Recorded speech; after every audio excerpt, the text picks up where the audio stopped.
Boxing Day obviously saw Manchester United beaten by Wolves in a game where Bruno Fernandes was sent off. Ruben Amorim has discussed the pressure he's under after United's latest loss.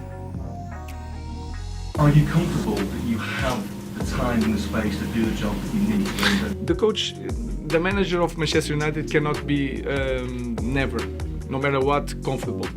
And I know the business that I'm in.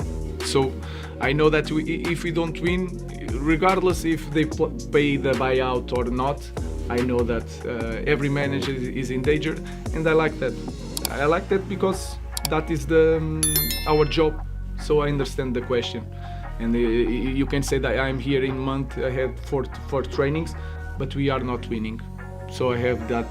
That is a reality, and I'm quite comfortable with that. Nadim back with us. Nadim, yesterday we talked about the new manager bounce that we often see with teams. Why haven't we seen it here with Manchester United?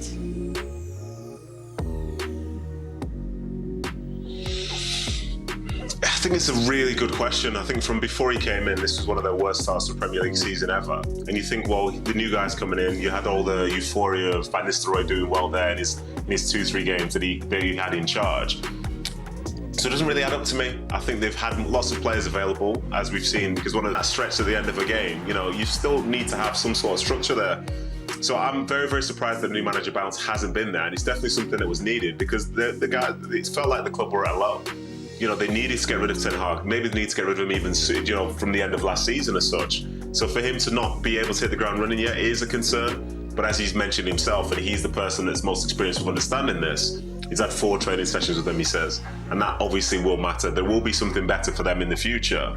But the fact that they're lacking this level of competitiveness now, that's a concern, because at the moment, they can talk about the derby win a couple of weeks ago, but to lose 3 games on the spin from then, with a tough run up ahead now, it's not the position that many of them probably thought they'd be in. Yeah, you mentioned that tough run up ahead, Stevie. Just a reminder of the upcoming schedule for Manchester United. They've got Newcastle at home, then they're at Anfield to play Liverpool, and then in the FA Cup they are away to Arsenal. That pressure's not going to ease anymore in these 3 games. No, absolutely not. I kind of feel for Amorim a little bit, to be honest. The fact that he's only had 4 training sessions, I guess you can see that on the field. I would suggest that in this first window, he needs to get some players in, because what he's got at his disposal is not good enough. I don't care how good a coach you are, your players aren't good enough. You can have as many coaching sessions as you want, but when they get on the field and they're left to their own devices and you can't go around helping them, then you see what you get. So they need to sign a couple of good players in this window, they need to sign more in the summer window, and then they'll need to sign more in the following window, because the playing staff is not good enough in order to compete for the Premier League title. That's such a good question, and I think it depends what his personality is like within that space anyway. But I think for me, the value of a captaincy is huge, because this is somebody who's going to lead by example. This is somebody who's going to be one of your top performers. This is somebody that's going to be available regularly, somebody who can be a difference maker. But at the moment, you look through this season, he's costing them. That's a big moment in that game for a side who are already in a bad run of 4.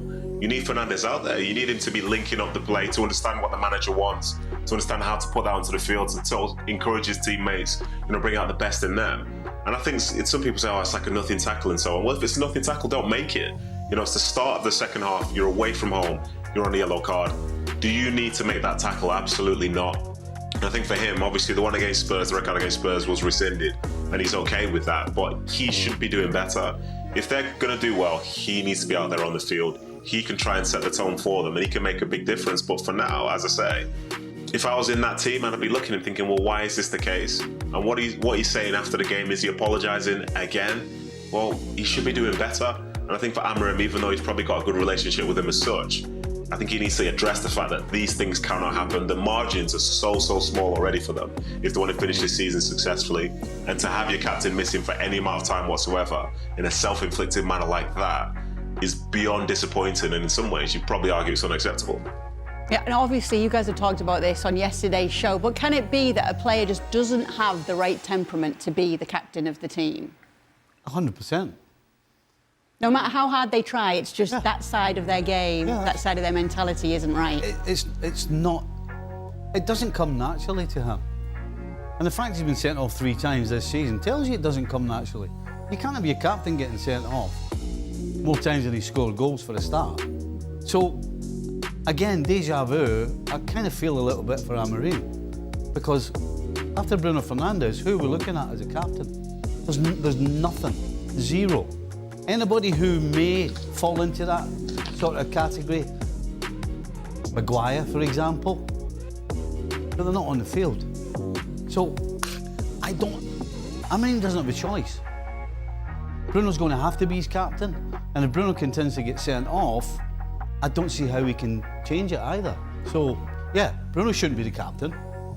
Certainly the way he's performing, well, when he's on the field, but Amorim, unfortunately, has no other choice.